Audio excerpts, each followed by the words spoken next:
जरूरी सूचना है आप सभी स्टूडेंट्स के लिए।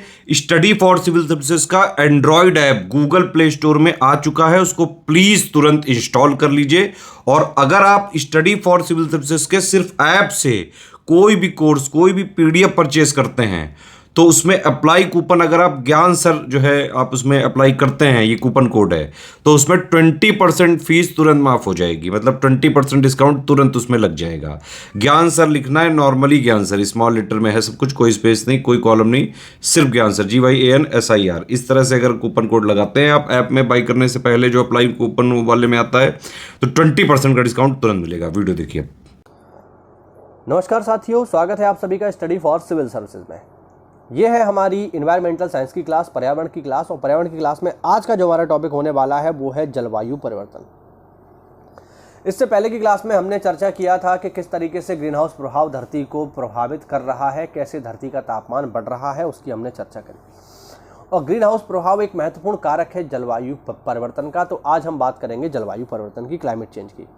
देखिए, जलवायु परिवर्तन का अर्थ है जलवायु का वह परिवर्तन जिसके लिए प्रत्यक्ष या अप्रत्यक्ष रूप से मानव गतिविधियां उत्तरदायी हैं। ध्यान रखना, जिनके फलस्वरूप वैश्विक वातावरण की संरचना बदल गई है। यह तुलनीय समय अवधि में प्राकृतिक जलवायु परिवर्तनशीलता के अतिरिक्त है। यानी प्राकृतिक रूप से भी जलवायु परिवर्तन होता है और वो तो हो रहा है, वो तो होगा ही, लेकिन हम उसमें और जोर लगा रहे हैं, हम और योगदान दे रहे हैं, इस वजह से ये तेज हो रहा है। तो यही एक चिंता की बात है। हालांकि जब आज लोग जलवायु परिवर्तन की बात करते हैं तो उसका अर्थ होता है कि पिछले 100 सालों में जो भी चेंज हुआ है जलवायु में, उसकी बात होती है। और इसमें बेसिकली हम मानवीय कारणों की ही चर्चा करते हैं, ये बात ध्यान रखना। अब पृथ्वी पर पहुंचने वाले सौर विकिरणों की मात्रा में परिवर्तन के लिए सूर्य के संदर्भ में पृथ्वी की स्थिति बदलाव भी इसका प्रमुख कारण है। यह परिवर्तन जलवायु परिवर्तन के खगोल शास्त्रीय सिद्धांतों के अनुसार होता है। वैज्ञानिक इस सिद्धांत को मिलानकोविच परिकल्पना भी कहते हैं, ध्यान रखना। उल्लेखनीय है, मिलानकोविच सर्बिया के एक खगोलविद थे। मिलानकोविच ने जलवायु परिवर्तन के संबंधित सिद्धांत दिए जो पृथ्वी की लंबी अवधि के कक्षीय सिद्धांत से संबंधित हैं। इन्हीं सिद्धांतों को ही जलवायु परिवर्तन के खगोलीय सिद्धांत के रूप में मान्यता प्राप्त है। पृथ्वी की कक्षा में उत्केंद्रता, पृथ्वी के घूर्णन अक्ष की तिर्यकता, विषुवायन इस सिद्धांत के अंग है। वहीं दूसरी ओर किरणित ऊर्जा इस सिद्धांत से संबंधित नहीं है, ये ध्यान रखना।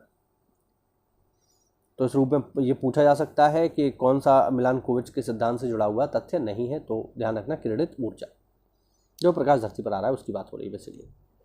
जलवायु परिवर्तन पर अंतर सरकारी पैनल IPCC, जो कि संयुक्त राष्ट्र के तत्वावधान में एक गैर सरकारी वैज्ञानिक निकाय है, के अनुसार ग्रीन हाउस गैसें वे हैं जो पृथ्वी के वातावरण तथा बादलों द्वारा उत्सर्जित ऊष्मीय अवरक्त विकिरण को अवशोषित और उत्सर्जित करती हैं।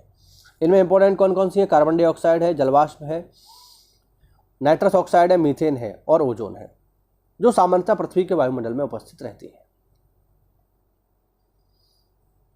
जलवायु परिवर्तन के मापन के लिए हिम तत्व किसी ग्लेशियर या बर्फ की चादर को छेद कर प्राप्त किया गया एक बेलनाकार नमूना है। आइस कोर अतीत की जलवायु और वातावरण की जांच करने के लिए सबसे प्रत्यक्ष और विस्तृत अभिलेख है। आइस कोर से जलवायु परिवर्तन का क्रायोजेनिक संकेत प्राप्त किया जाता है। कैसे करते हैं? तो इस तरीके से कर लेते हैं। क्या करेंगे? किसी बहुत ठंडी जगह पे जाएंगे, है ना, जैसे अंटार्कटिका वगैरह पे, और वहाँ पर हम क्या करेंगे, एक बर्फ़ के टुकड़े को ज़मीन में करीब 19 सेंटीमीटर का 20 सेंटीमीटर बर्फ़ अंदर गहराई से निकाल लाएंगे। उस समय ये पता चलेगा कि आज से 100 साल पहले या 200 साल पहले बर्फ़ किस तरीके से थी और हमारा पर्यावरण कैसा था, और आज उसमें क्या परिवर्तन आया है। ग्रीनलैंड और अंटार्कटिका में बड़ी मात्रा में बर्फ की चादर पाई जाती हैं, जिनसे आइस कोर निकाला जाता है। इससे पूर्व काल में वातावरण में व्याप्त गैसों की जानकारी प्राप्त की जाती है। उल्लेखनीय है कि जलवायु परिवर्तन कृषि को प्रभावित करने की क्षमता रखता है। तापमान बढ़ने से कृषि की नमी और कार्य क्षमता प्रभावित होगी। इससे मिट्टी की लवणता बढ़ेगी। जलवायु परिवर्तन में फसलों की उत्पादकता भी प्रभावित होगी। यानी देखो, अगर क्लाइमेट चेंज हुआ तो हर चीज़ प्रभावित होगी, चाहे वो खेती हो, चाहे इंसान हो, चाहे समुद्र हो, चाहे जंगल हो, कुछ भी बचने वाला इससे नहीं है। जलवायु परिवर्तन निरंतर ऊष्मिक वृद्धि का प्रभाव है। जलवायु परिवर्तन आमतौर पर तापमान, वर्षा, बर्फ और वायु के स्वरूप में दशकों और उससे अधिक समय में प्रमुख बदलावों के रूप में मापा जाता है। मानव जाति आज भारी मात्रा में जीवाश्म ईंधनों को जलाकर वन उन्मूलन कर रही है। जब जंगलों को काट दिया जाता है या जला दिया जाता है तो कार्बन को संग्रहित नहीं कर सकते और कार्बन को वायुमंडल में निर्गमित कर देते हैं। जलवायु परिवर्तन उत्पन्न कर रही है, मतलब ये जो हम कर रहे हैं ये सब के कारण जलवायु परिवर्तन हो रहा है। हम बेसिकली क्या कर रहे हैं, कोयला, पेट्रोल, डीजल तो धुआंधार यूज़ कर रहे हैं और सुंदरता के नाम पर, विकास के नाम पर पेड़ों को काटते जा रहे हैं।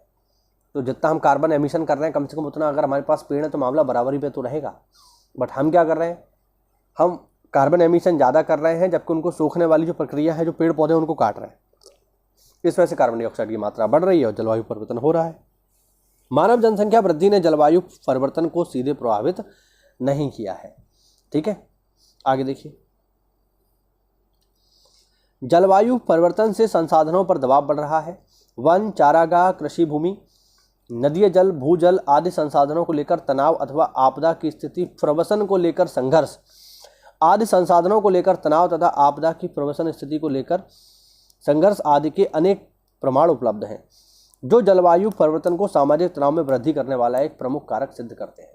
यानी अगर क्लाइमेट चेंज हुआ तो हमारे समाज पर भी इसका बुरा प्रभाव पड़ेगा, दंगे वंगे हो जाएंगे। भैया पानी वानी नहीं रहेगा तो लोग पानी को प्राप्त करने के लिए ही लड़ाई करना शुरू कर देंगे देश आपस में।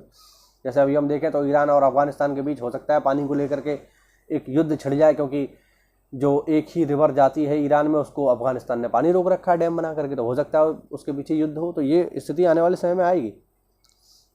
अनेक अध्ययन जलवायु परिवर्तन का कृषि तथा वानिकी के उत्पादन एवं उत्पादकता दोनों पर गंभीर दुष्परिणाम की पुष्टि करते हैं।